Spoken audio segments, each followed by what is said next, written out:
Good morning, everyone. Our next lesson for literature is My Greatest Olympic Prize by Jesse Owens. This story is written by Jesse Owens about his prize which he won during the Olympics.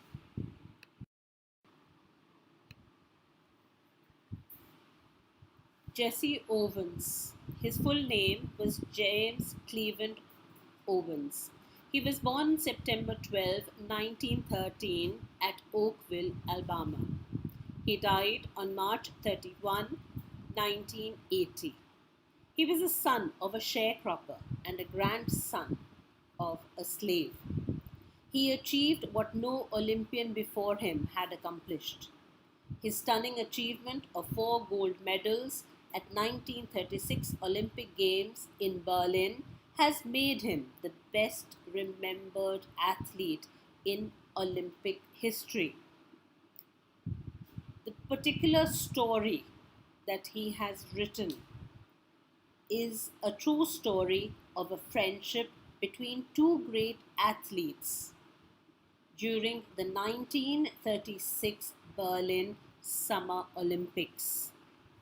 Owens' 4 Olympic victories, they were a blow to Adolf Hitler's intention to use the games to demonstrate his Aryan superiority.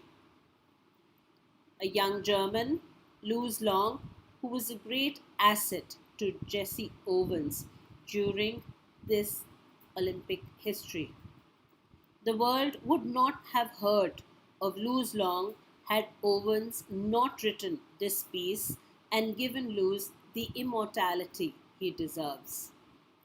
The Olympic Games in Berlin resulted in the long friendship between Louis Long and Jesse Owens, which ended only when Long was killed in action in World War II.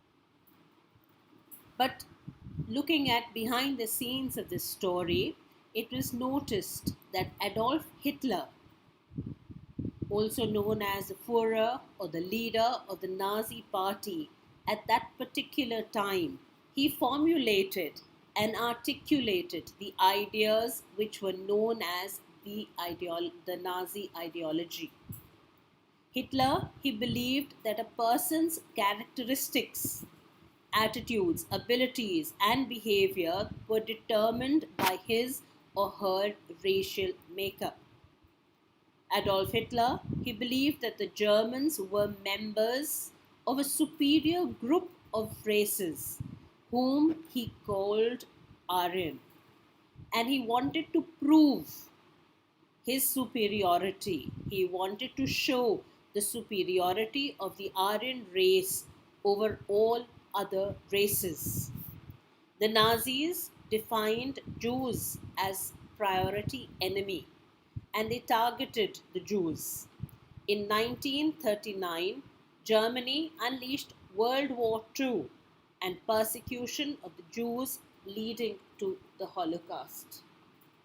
It was first time in history of modern Olympic Games that in the US and Europe they all called for a boycott of the Olympics for Jewish athletes from all countries. Everyone, they boycotted the Berlin Olympics. But once the Amateur Athletic Union of United States opted to participate, other countries fell in line and the boycott movement it failed. The Nazis, they made elaborate preparations for the Summer Games. The Olympics were regarded as an important battle in the Cold War. But in 1939, Germany unleashed World War II and persecution of the Jews took place, leading to the Holocaust.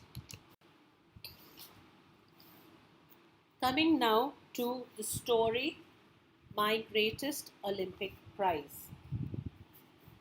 My Greatest Olympic Prize, my, refers to Jesse Owens and his Olympic prize which he won during the Berlin Games.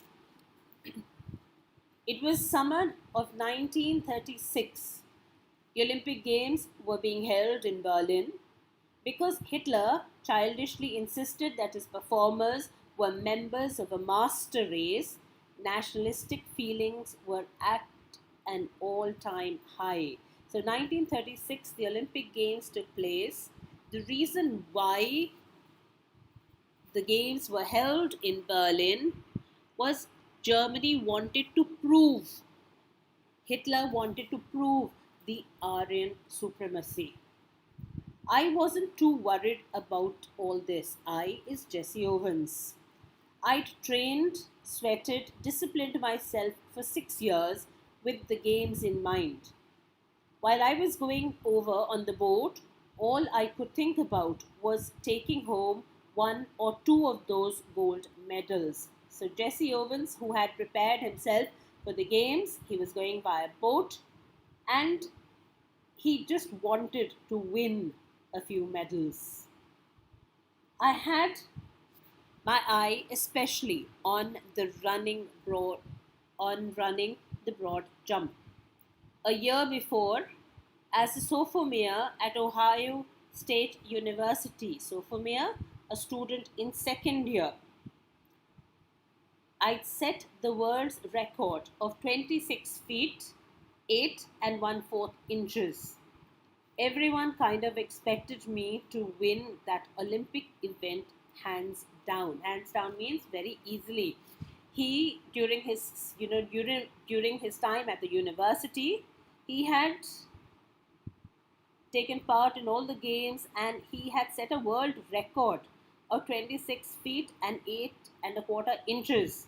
And everybody knew that he would actually win a medal for running the broad jump.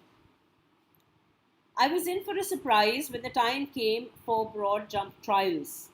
I was startled, he was quite surprised, to see a tall boy hitting the pit at almost 26 feet on his practice leap. He turned out to be a German whose name was Long. I was told that Hitler had kept him under wraps. Under wraps means that Hitler had kept him under covers. He did not disclose about Long at all to anyone. I was told that Hitler had kept him under wraps, evidently hoping to win the jump with him. Win the jump, showing that Aryan supremacy was definitely there. I guessed that if Long won, I would add some new support to the Nazis' Aryan superiority theory. After all, I'm a Negro, so there was a kind of dissatisfaction with Jesse Owens. He knew that there was discrimination that he would have to face when he went to Germany. A little hot under the collar about Hitler's way. A little hot under the collar means he was very angry. He didn't like it. He did not like Hitler's ways of discriminating the black and the white. I determined to go there and really show the Führer means the leader, and his master race who was superior and who wasn't. So Jesse Owens wanted to show Hitler who was superior and who wasn't. He wanted to prove that a black man, a Negro like him, can win a medal, and thereby showing that not only the Aryans have supremacy, but even they too can do wonders. An angry athlete is an athlete who will make mistakes, as any coach will tell you. So, a person who is angry, who has anger within him when he is playing, doing anything for that matter, he will always commit mistakes. I was no exception. So, at the time when they were having their practices, when they were having their qualifying jumps, at that time Jesse Owens was angry. He was angry with Hitler for his Aryan supremacy, and therefore he made mistakes. I leaped from several inches beyond the takeoff board for a foul. He was not able to achieve his target at all. On the second jump, I fouled even worse. So, second time he tried, again he made a foul and he did not achieve the target yet again. Did I come 3,000 miles for this? I thought bitterly. To foul out of the trials and make a fool of myself. So Jesse Owens, he thinks, have I come all the way 3,000 miles from America just so that I can be thrown out of the Olympics even before the actual games had started, that he would not even qualify because he had already made a foul in two of his trials. Walking a few yards from the pit, I kicked disgustedly at the dirt. He was disgusted with himself that he had not been able to achieve his target. Suddenly, I felt a hand on my shoulder. So someone came to him and touched him on his shoulder. I turned to look at the friendly blue eyes of the tall German, broad jumper. He had easily qualified for the finals on the first attempt. He offered me a firm handshake. Jesse Owens, I'm Luz Long. I don't think we've met. He spoke English well, though with a German twist to it. Means his accent was it had a bit of German in it, but he went to him and he introduced himself. Glad to meet you, I said. Then, trying to hide my nervousness, I said, How are you? I'm fine. The question is, how are you? It was Luz Long asking Jesse Owens, How are you? Why? Because he knew that Jesse Owens had not been able to qualify in two of his trials. And so Jesse asks him, What do you mean? I asked. Something must be eating you. Eating you means you seem to be worried about something, he said. Proud the way foreigners are when they've mastered a bit of American slang. You should be able to qualify with your eyes closed. So he tells Jesse Owens, he says, you should be able to qualify these trials with your eyes closed. You're so good at it. He had also heard about Jesse Owens. He says, you're so good at this that why are you not able to qualify the trials? Believe me, I know it, I told him. And it felt good to say that to someone. At least he could tell somebody, I know I should be able to qualify, but I don't know why I have made a foul. For the next few minutes, we talked. I didn't tell Long what was eating me. Eating means what was troubling him. But he seemed to understand my anger, and he took pains to reassure me. Although he'd been schooled in the Nazi youth movement, he didn't believe in the Aryan supremacy business any more than I did. So, though Luz Long was completely a Nazi, though he was supposed to be, one of those Aryan supreme people, and Hitler had trained him, had kept him under wraps so that he would prove the Aryan supremacy. But Luz Long did not believe in the Aryan supremacy. We laughed over the fact that he really looked the part. Though an inch taller than I, he had a lean, muscular frame, clear blue eyes, blonde hair, and strikingly handsome, chiseled face. Finally, seeing that I had calmed down somewhat, he pointed to the takeoff board. Then he pointed towards a place from where he was supposed to take off to have the jump. Look, he said, why don't you draw a line a few inches in the back of the board? Draw a line a few inches away from the board and aim at making your takeoff from there.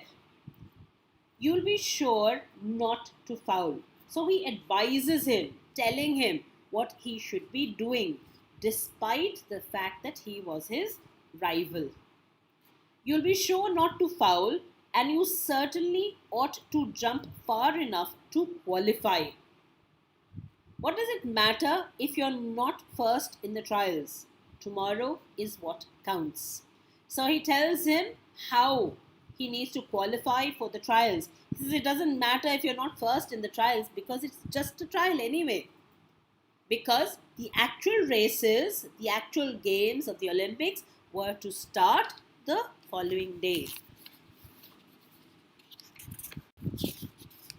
Suddenly, all the tension seemed to ebb out, meaning all the tension, it left his body as the truth of what he said, it hit him, meaning he realized that what Louis Long was saying was exactly right. It was absolutely right. That is what he needed to do. And anyway, his anger seemed to have ebbed away a little and he had become calm. I drew a line of full foot in back of the board and proceeded to jump from there. I qualified with almost a foot to spare. So what had happened? He followed his advice, he made his jump, and of course he qualified in his trials. That night, I walked over to Louis Long's room in the Olympic Village to thank him. I knew that if it hadn't been for him, I probably wouldn't be jumping in the finals the following day.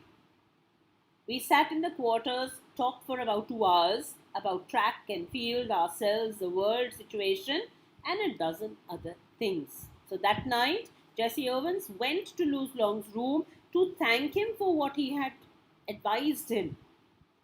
There, of course, they became friends. They sat there for 2 hours and they talked about all things, just like the track and field. They talked about themselves, they talked about the world, the situation, they talked about so many things. When finally I got up to leave, we both knew that a real friendship had been formed. A real friendship had been formed between the two of them. Louis would go out to the field the next day trying to beat me if he could. But I knew that he wanted me to do my best, even if that meant my winning. So the fact was that even though Louis Long was his rival, yet he did not mind if Jesse Owens won the race. He did not mind if Jesse Owens won the medal. He says both of them would do their best, and may the best winner win. As it turned out, Louis broke his own past record, so Louis did well too. In doing so, he pushed me onto a peak performance. So though Louis Long did well, but Jesse Owens did even better still. I remember at the instant I landed from my final jump, the one which set the Olympic record of 26 feet 5.5 by 16 inches. He was at my side congratulating me.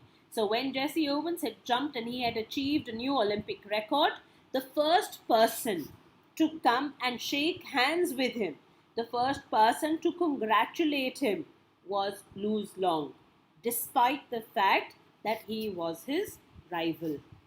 Despite the fact also that Hitler was staring at both of them from the stands not 100 yards away. Louis shook my hand hard, and it wasn't a fake smile with a broken heart sort of grip either. Meaning to say here that it was not as if he was upset that Jesse Owens had won. He was not at all upset that he had come second and Jesse Owens had come first. That was not the case at all. You can't melt all the gold medals and cups I have, says, you can melt all the gold medals and cups I have, and they couldn't be a plating on the 24-carat friendship I felt for Louis Long at that moment. Meaning to say here, for him, all the gold cups and the gold medals that he had won, he says you can melt all of them. They are not required. What he had actually won was the 24-carat friendship with Louis Long, that he had achieved a true friend at the time. I realized then too that Louis was the epitome of what Pierre de Coubertin, who was the founder of modern Olympic Games, must have had in mind when he said, the important thing in Olympic Games is not winning, but taking part. The essential thing in life is not conquering, but fighting well. So it is at this time that Jesse Owens realized that Louis Long actually stands for what Pierre de Coubertin, the founder of modern Olympic Games, had said. He had said that the important thing in Olympic Games is not just to win, but to take part. Taking part is more important than winning. Just like when you have your sports day in school, to take part is important. It's not important whether you're actually going to get the medal. Yes, if you win the medal, it's definitely an achievement. But to take part is more important than just winning. The essential thing or the important thing in life is not conquering but to fight well. Means that you need to do your work well. You need to do your work well and achieve your target. That is what it is. Remember, Louis Long was his rival, and yet he was happy that Jesse Owens had won the Olympic medals. I hope everybody has understood the story. I will be giving you a recap in my next video, and we will be discussing the theme, the morals, and the title, etc. in the next video. Till then, please go through the story once again, and for any questions, we will discuss in our interactive class. Thank you. Take care.